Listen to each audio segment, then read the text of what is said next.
Hello there, and welcome to Corny and Barrow's podcast. I am your resident host, Tree. I am joined today by Guy Hello. and Joe, Hello and good afternoon. my colleagues from the Fine Wine team. And today I'm going to be picking their brains a little bit about Burgundy 2022. So, Guy, the 2022 vintage. Give me a little synopsis. Tell me about the vintage in a nutshell, if you would be so kind. Okay, Tree. Well, to keep it brief, 2022 was a warm summer. That was the most important thing to realize about the season, is that it was really defined by this series of heat waves that happened throughout the summer. Flowering happened quite quickly and relatively early. And we had a series of peaks of heat and also some rain interspersing between those peaks. So a warm summer, but the character of the wines, as we will come to discuss, is not defined by that heat. So they are actually reassuringly fresh, vibrant wines. Okay. We've had some kind of dramatic vintages in recent years. Joe, how does this compare? Was this less dramatic? Yes, well, I think the first thing to note is probably, the yields, because of this sort of lovely, warm, prolonged period, generally unscathing of extremities. There were a few, which I'll touch upon. It's resulted in high yield. So I think that's the first thing is to highlight. We've had an incredibly savage, small crop last year in 2021. We had reduced yields in 20 and we had reduced yields in 19 as well. So if you're just looking at the sort of the actual facts of the volume of wine produced, it's the second biggest really of since 18. And I think that's quite a positive thing to have for the market and for customers. So we're looking forward to that aspect and selling the wines. In terms of the extremities, there were a few, and as Guy touched on, it started flowering early, but bud break was a little bit later than normal, which was a bit of a blessing because there was a little bit of a risk of frost in April, which which the flowers managed to escape because if it comes at the wrong time, as we know from last year, with really two very, very troublesome bouts, it can devastate the crop. So then it had warmth. Luckily, we didn't have anything like the heat waves of 2020, like in terms of just where the temperatures rose to, didn't quite reach that sort of height, which is another good thing. However, I do remember being in Burgundy in July 2022 last year, and I was in a vineyard in Vosne Romany, and I'm not going to say whose the grapes were, but we were looking at some of the vineyards. One of the vigneron we particularly work with, who's very focused on incredible, meticulous workings viticulturally. And next door, there was a row of vines where the grapes were just pruned and trellised in a very different manner, and they were just hanging low.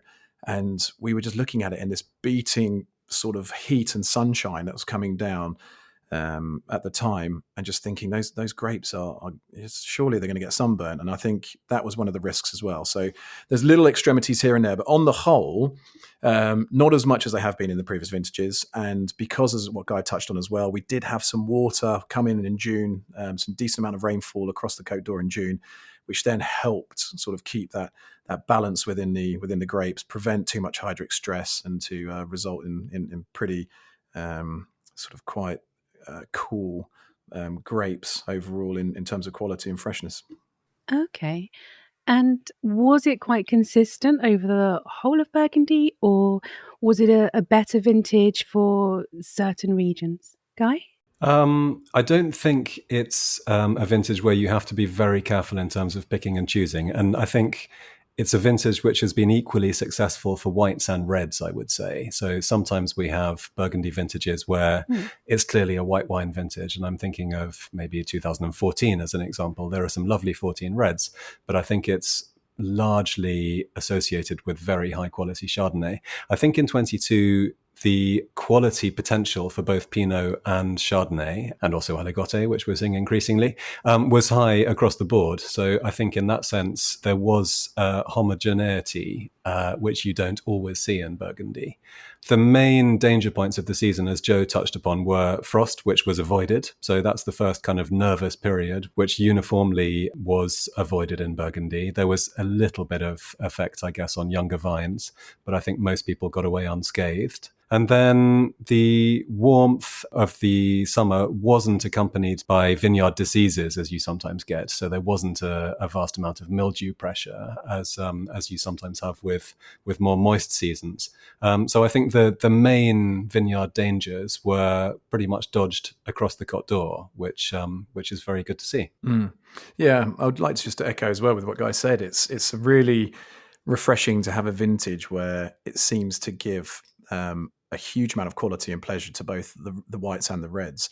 I fully was armed in sort of anticipating that I'd be coming away thinking the reds here are key because of, luminosity and warmth and, a l'année du soleil, a sunny vintage. And actually, I need to taste more because I've only been out for 1 week so far to taste.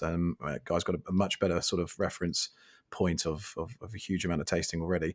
But whites, I think I may end up slightly preferring because there's just this incredible freshness within the wines and low alcohols. And I know we'll come on to this in a second, which just meant that there's clearly good terroir reflection. And when you get a vintage where you've got so close between the quality of white and red, it's very uncommon. And, I know Guy and I discussed this before. And when was the last time we had one where it was so close? And it's pretty tricky, really, to go back and find. Maybe 09 and probably not. You'd probably say red's more and 15? 15 possibly. I mean, again, I think for me, more red vintage. More reds, but yeah. Anyway, yeah, maybe 19. No, reds. Yeah. Okay, so Joe, you touched upon ABV, and I'm interested, how is 2022 going to compare to other vintages in all the normal metrics that we compare?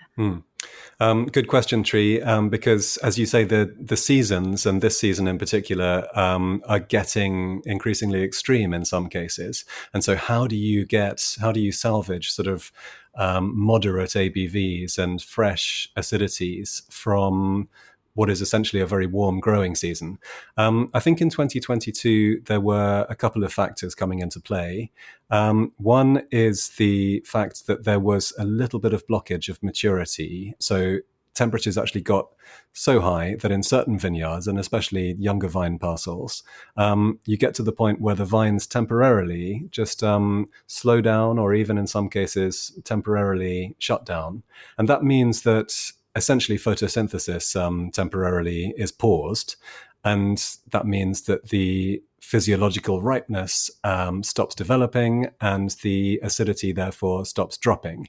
So you retain more freshness, paradoxically, through very hot conditions sometimes than you would do in a slightly cooler season. So you have this double beneficial effect of the fruit is slightly crunchier, the acidity is slightly higher, and the alcohol, once you finish the fermentation to dry, is therefore slightly more moderate.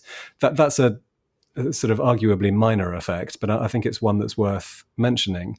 The other thing in 2022 is that we did have periods of rain in between the heat spikes. So if you look at the rainfall figures, I mean, I won't bore you with millimeters and things, but June, for example, which is a key month in the growing season, there was rain on the 3rd and 4th of June. Then they had a heat wave from about the 16th to the 21st, 37 degrees, 2 days in a row.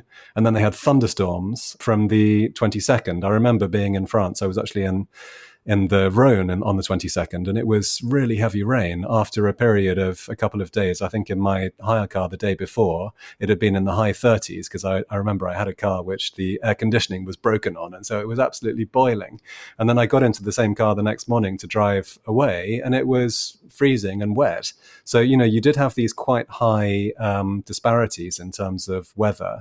And I think that the fact that you had a bit of moisture in the soil did help to retain freshness.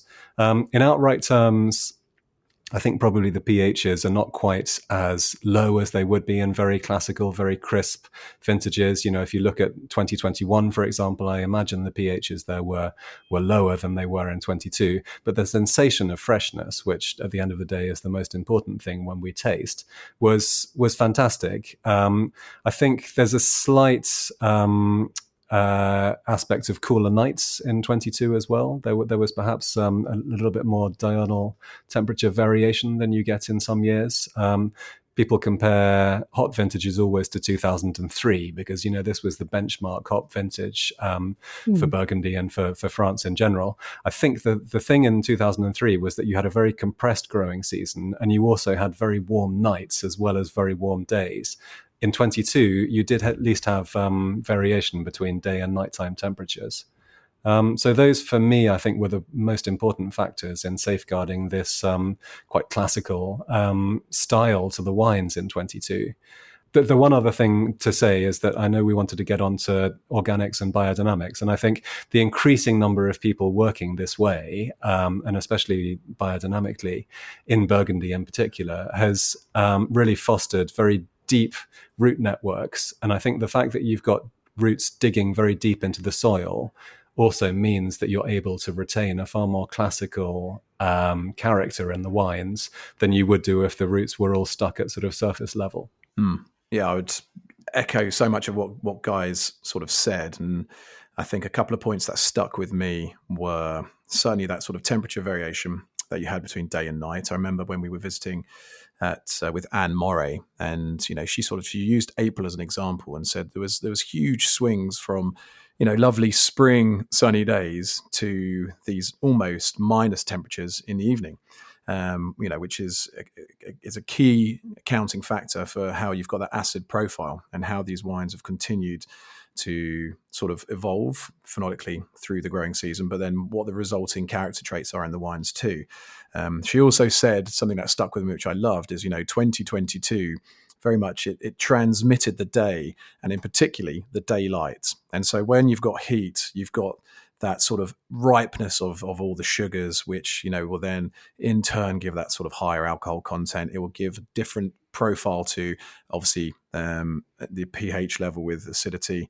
And ultimately that then will have an effect not only just on the freshness side, but the textural side. And for me, you know, freshness really incorporates the texture. It's about how the fruit comes together with that pH, the acidities within the wines, and how it comes in as a real benefit to the wine.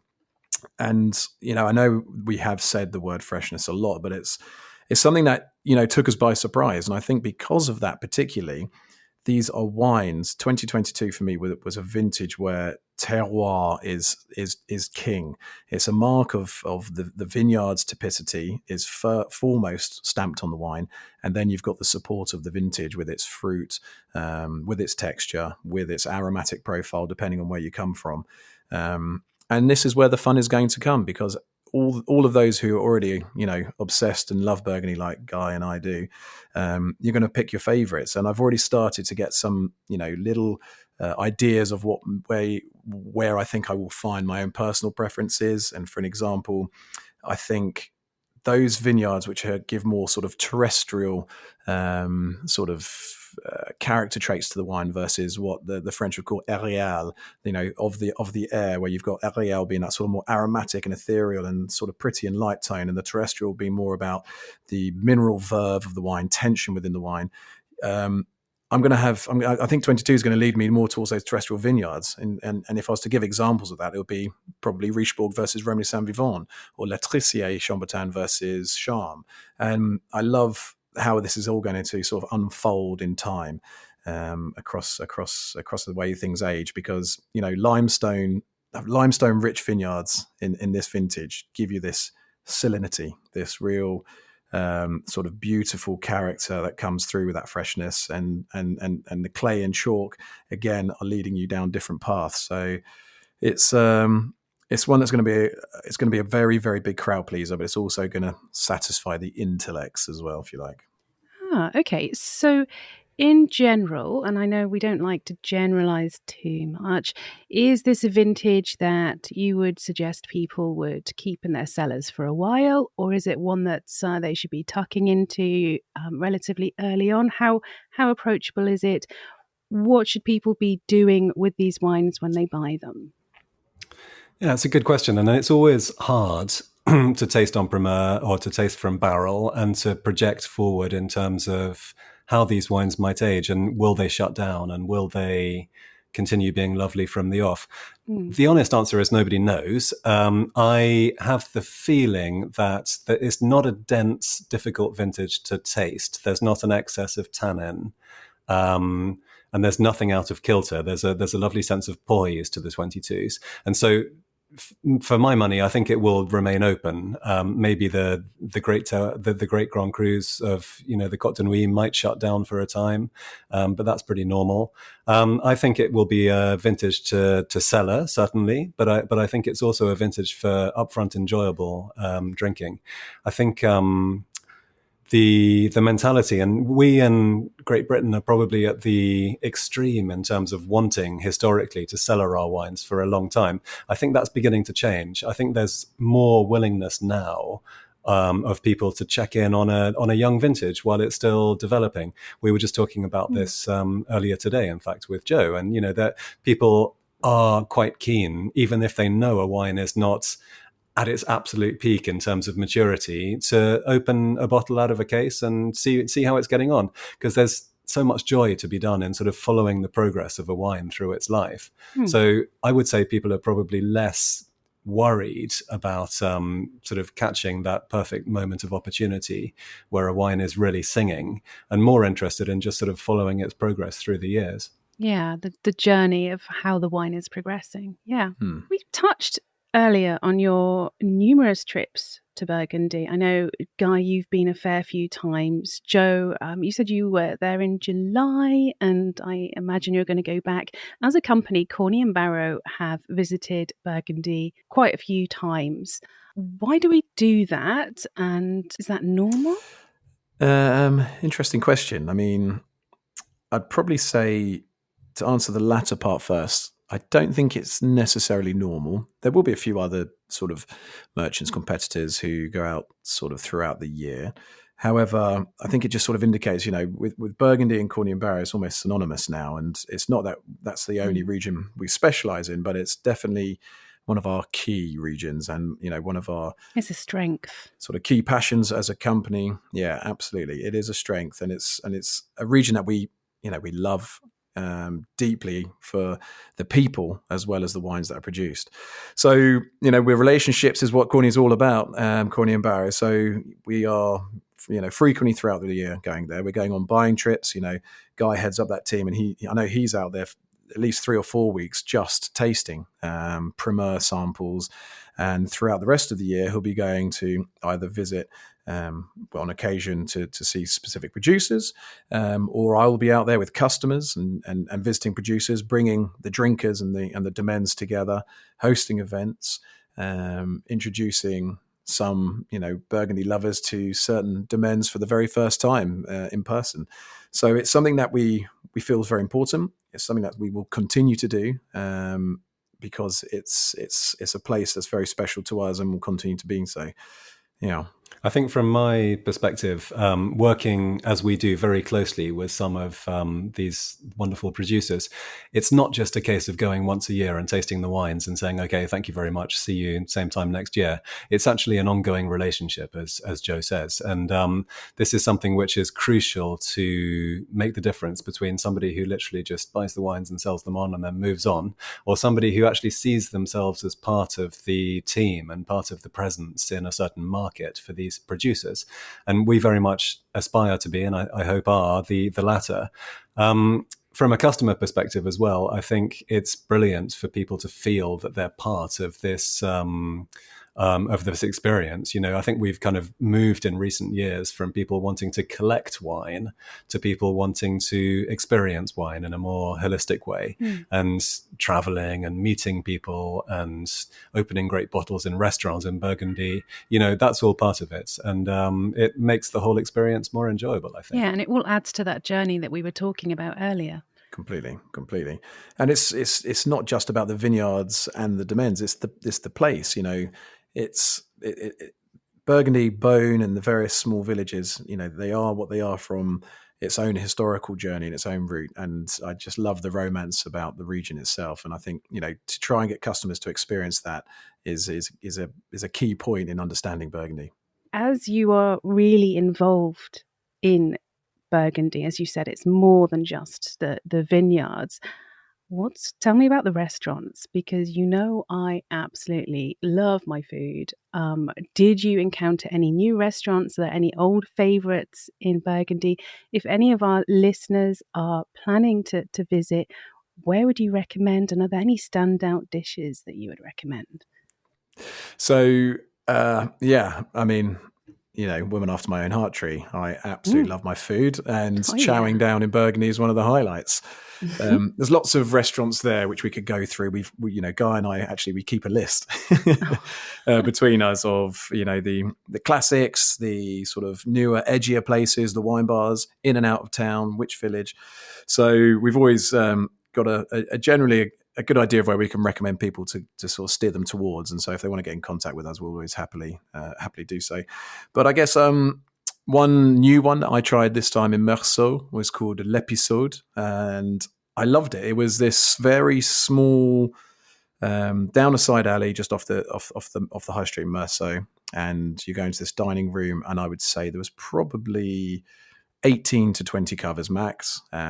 A really animated chap who was running it, who I think, and I don't know if it's definite or not, so excuse me if he ever listens to our podcast, I think his name is Jojo, and he was, brilliant with explaining the food and the wine list. It had a very good mix of wines, including some non-Bourgogne wines as well, with a bit of age, good value. And then dotted around, you can see these really cool posters. They're sort of almost cartoons, but of all rock stars. So they had Lemmy from Motorhead, Jimi Hendrix, AC/DC, and we were just trying to, as we were eating, sort of pick them out and trying to work out who each person was.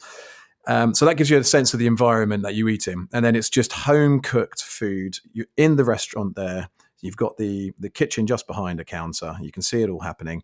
And your choice is minimal. You've got 3 starters, 3 mains, and you pick that. And it's great home cooking that delivers with a good punch on flavour. So definitely recommend, if you're in Meursault, to try venturing there for a bit more of a traditional, in inverted commas, sort of take on home cooking. Mm-hmm. Just in general, the restaurant scene in Beaune, I think, has come on incredibly over the past few years. There was a time when I started going to Burgundy where you sort of always went back to the same old places, and there was some quite traditional, quite hearty kind of Burgundian cuisine on offer, and not much else. I think it was almost impossible to get fish, let alone sort of salad or veg or anything like that. So that's changed a lot, and there are some great places. There are some Japanese restaurants in Beaune. There are I don't know, as an example of somewhere that I've been a couple of times, which I thought was very good, Le Superbe in Beaune, which is a very fun sort of bistro. No pretension. It's just sort of a good evening and very friendly service.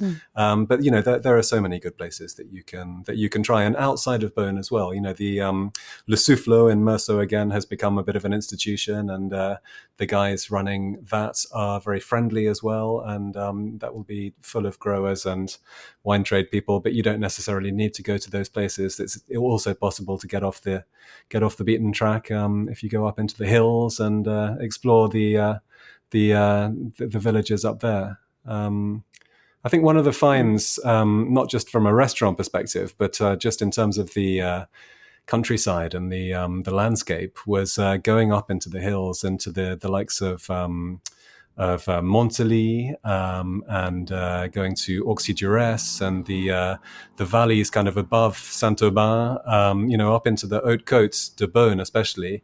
It's beautiful up there, and I think this is a landscape of the Côte that people probably don't know as much about.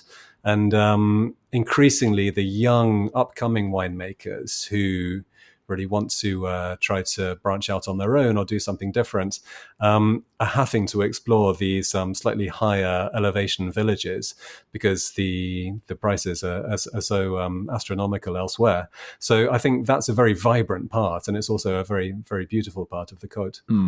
Yeah, I'd definitely like to second a shout out to La Superbe just for their phenomenal sweetbreads, crispy on the outside and incredibly moist on the in. Oh my goodness. And Joe, you touched on this earlier with your recommendation, but I'm curious because I have never been to Burgundy myself, never eaten there. The wine lists, are they Burgundy centric, or tell me about the wine list? What's the range like? Is that something that's changing over time, or what have you found, Guy? They are quite Burgundy centric, as you might expect. But I mean, there are pages, an increasingly quite substantial amount of pages of other regions. And sometimes that's where you find the really good value. I think personally, I always find it a challenge to find something on a Burgundy section of a list in Burgundy, which is sufficiently old to make it sort of interesting. I mean, I think quite a lot of their vintages are very young vintages, and that's understandable. It's because people come and want to pick the gems off the list, and there are so many interested diners that it's hard to scoop up the bargains. But if you go elsewhere, if you go to the Northern Rhone, or if you go to the Loire, for example, two regions which seem to feature slightly more heavily on Burgundy lists, I think there are some great pickings to be had. And, even outside of France, there are wines making an appearance. Okay, so Joe, when you're not stuffing your face in restaurants, you are actually visiting our producers. Do you want to tell me a little bit about who you visited, what you've been up to for your latest trip? Yeah, for sure.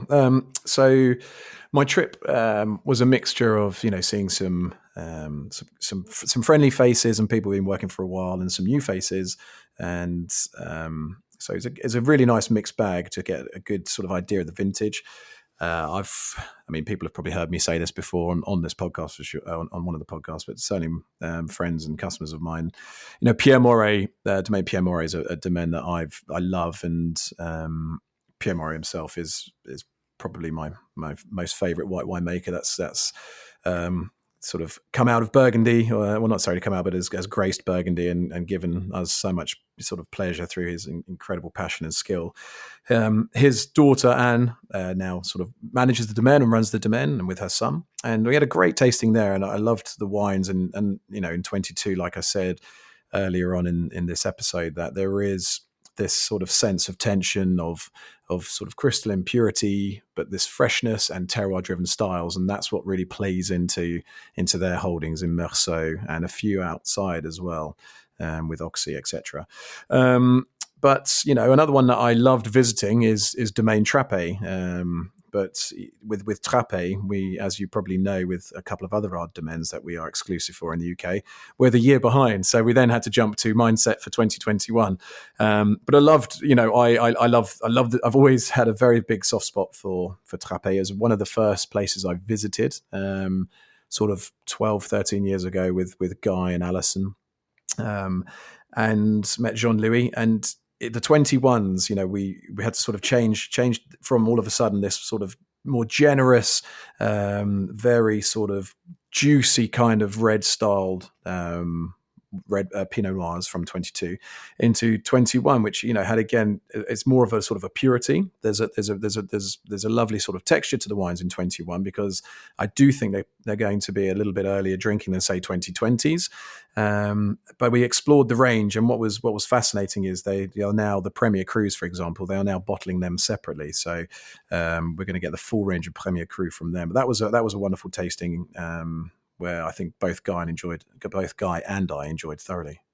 Agreed. That was a great one, and we actually went back a couple of times to Trappes. So I think I tasted there 3 times in total during the autumn, which was fantastic. They are making a slightly expanded range of wines, apart from separating out those Premier Cru Gevrys. They're also making a range called Pierre et Louis Trappes, which is Jean-Louis's sons, Pierre and Louis. We did point out to them that the abbreviation was P&L, as in profit and loss, but I think he found that quite funny. So, but it brings us on to this emerging new generation, which is coming into being in Burgundy, which is great. And so many of our suppliers, our producers, are handing over or have handed over or are about to start to the next generation. And we've already seen it at the likes of Domaine Matro, for example, where Adèle and Elsa have taken over from their father Thierry. We've seen it, Edouard Labbé has worked alongside his father François Labbé for the past few years, and increasingly is the face that you see when you go to taste there. Pierre and Louis Trappes working alongside their father and mother in both Gevrey-Chambertin and also Alsace. And releasing this very exciting new range of wines, which, watch this space. We will have more detail on that in due course. Some other examples I can think of, Joe mentioned Anne Moret's son, Jean-Victoire, who has started working there. In Asia, we're lucky enough to work with the wines of the Pillot family from Chassagne, and Antonin, the son, is now taking over there as well, or at least working alongside his father and grandfather, which is great to see. So it's an ever-evolving picture, and one of the things I was interested to understand is, now that you have this kind of vibrant new generation who have, in many cases, traveled to other great Pinot or Chardonnay enclaves throughout the world. A lot of them have done maybe a vintage in New Zealand or in Oregon or in Napa, I don't know. And, do they come back with a sense of renewed kind of willingness to share and to communicate? Depending on who you talk to, people will either say, well, that communication was always there, or yes, it is much more interactive than it ever was before. Certainly, there's more movement and more global awareness of Burgundy than there ever has been in the past. And I think this is a good thing. So it's very, very exciting times. The one sort of counterpoint to that, I think, is that it is almost impossible to start out as a young grower these days in Burgundy. So I think if you're not fortunate enough to have inherited a family estate, and very few people are, then your choices are either working as a négociant and trying to source very small quantities of wine from a less glamorous appellation, which is fine. And this was the point I was making before about the hills and, the haute côte and the likes of Marcenay and Fixin and down in Santenay and down into the Côte Chalonnaise, where there are some genuinely exciting things happening now. And we're discovering far more about the terroirs of these more satellite appellations than we ever knew existed in the past. However, it is hard to start as a young person these days, and so it is for that reason very exciting to see that there is nonetheless this generation of young winemakers coming through. I think that's a whole other podcast in itself. I'd love to dive into that into more detail with you guys at some point. And so we talked about the tweaks to the Trappes range. Is there any other news from our Burgundy producers? Any other new wines on the block or wines being retired? I can't think of anything being retired, which is probably a good thing. The Labbés have started making a white wine from the Clos Vougeot in tiny, tiny quantities, but that's something that is a bit of a rarity and something which we will hopefully be able to offer in due course. Otherwise, we're always keen to see what is happening in Burgundy. And as I say, there's so much movement there. But no, Joe, does anything... Yeah, look, in terms of new kids on the block, so to speak, there's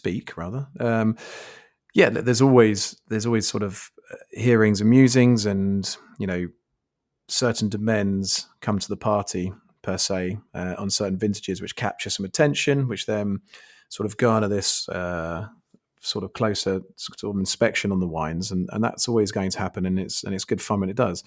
But in summary, look, we're hopeful that there may be an addition or two of some new material for Corny and Barrow and their customers to come. How exciting. Well, we will look forward to hearing about that. So, Guy, you guys do a lot of tasting whilst you're over in Burgundy, and obviously it's really important that you take detailed notes, and we expect scores from you. How do you go about doing that? Well, that's a good technical question, Tree. In terms of the note-taking process, in my early Burgundy visits or visits to wine regions in general, I would scribble on a pad of paper with a pen, and then you get back and you realize, oh my goodness, I've got however many pages of notes that need to be transcribed. And so it's almost the same amount of work again, transcribing them from handwriting to computer. I therefore try these days to take a laptop with me, and I do pretty much everywhere take a laptop. I've got quite adept at balancing it either on a barrel or between two barrels, and turning the screen brightness down, because normally you're tasting somewhere where it's pitch black, or at least quite dark.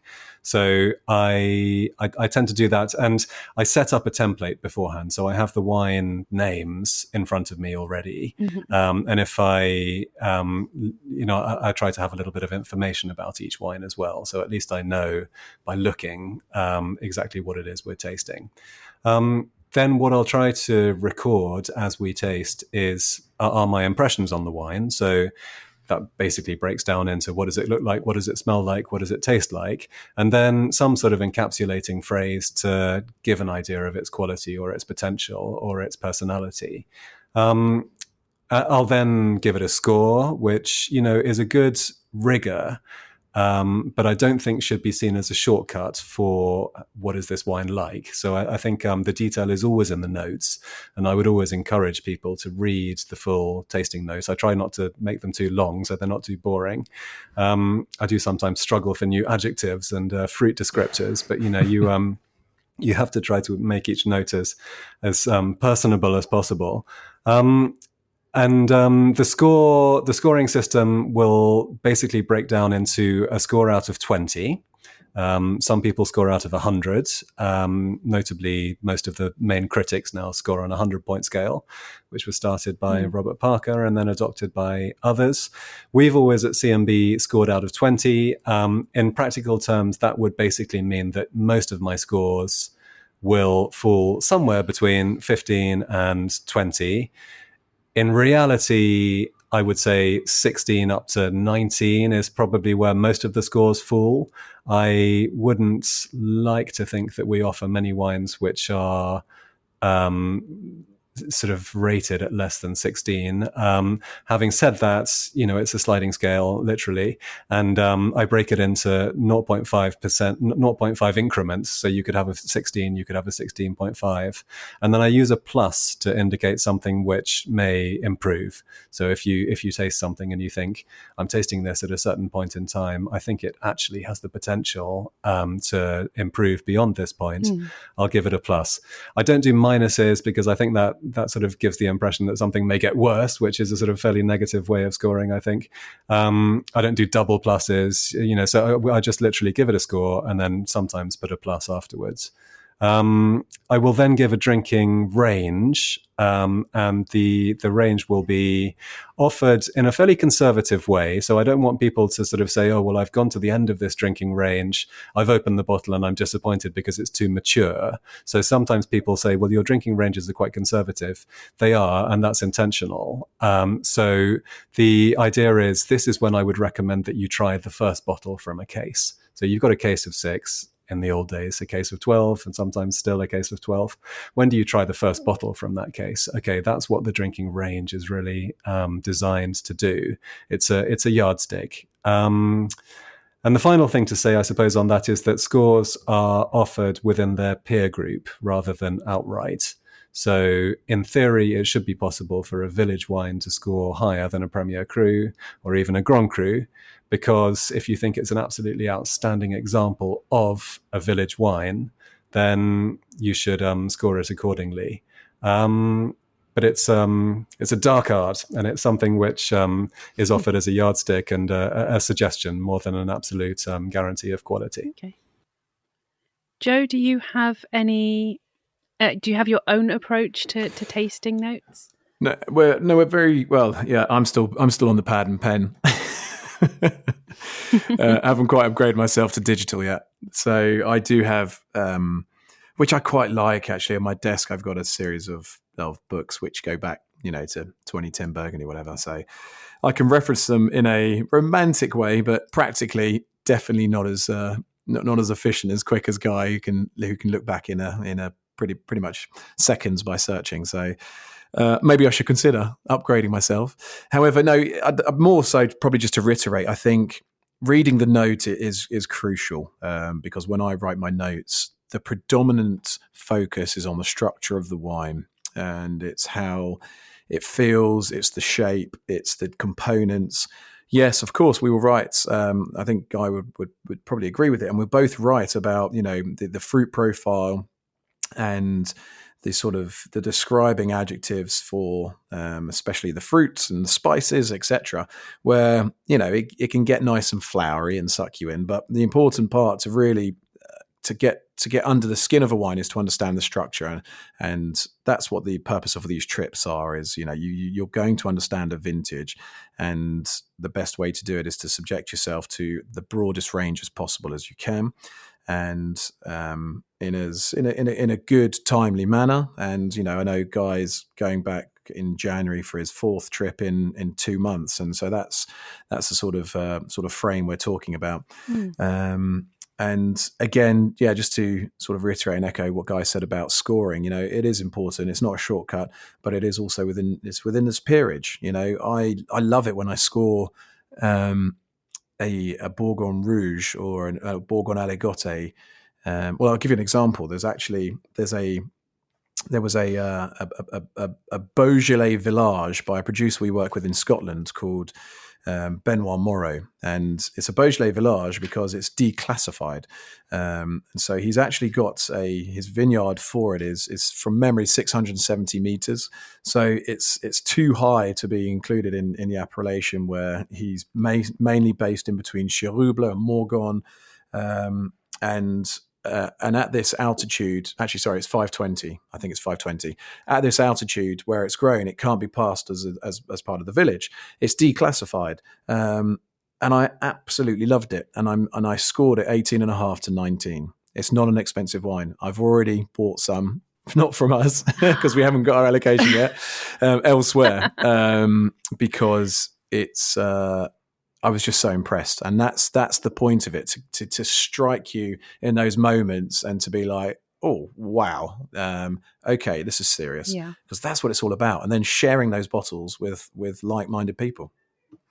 Well, chaps, we are coming towards the end of our allotted time, but going back to the fact that I just love food, wine, that's all right too, but I am a fan of food. So I'm going to ask you about baguettes. What's your favorite baguette? Do you have any baguette stories?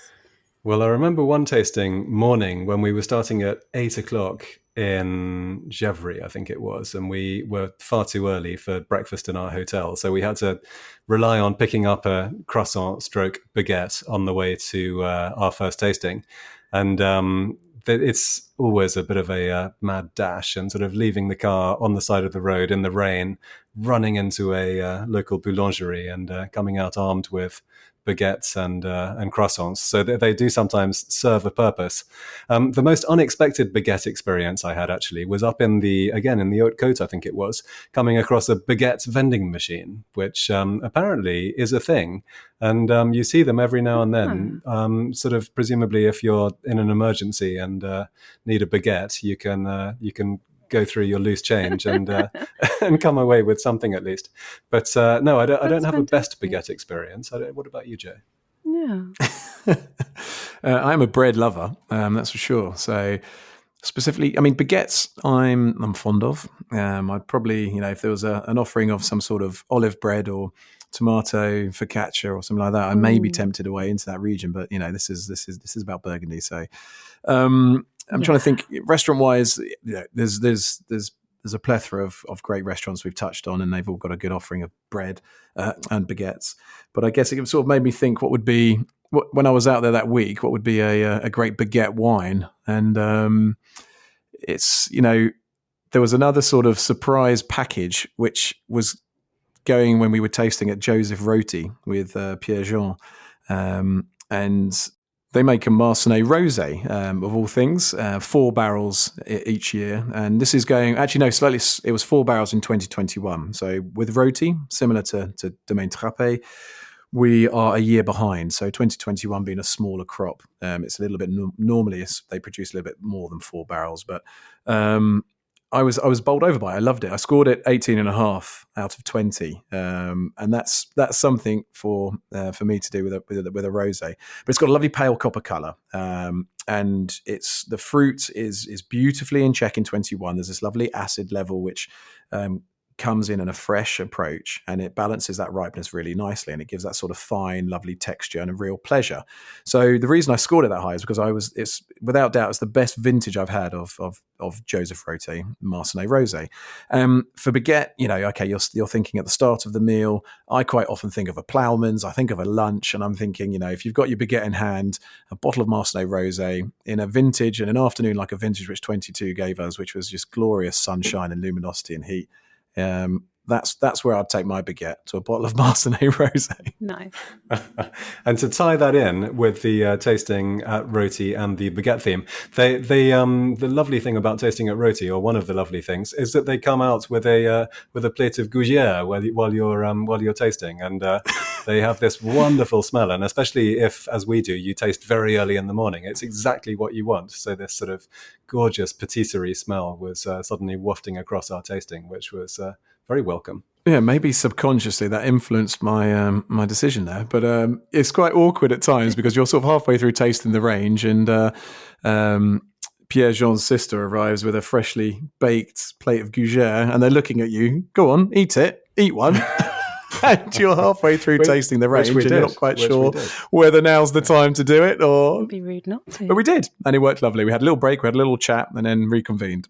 Oh, chaps, thank you. It's been lovely talking to you. Thank you for humouring me and my obsession with food. I will probably speak to both of you again at some point. Thank you very much, Guy. Thank you, Tree. And Joe. Thank you very much, Tree. It's been a pleasure.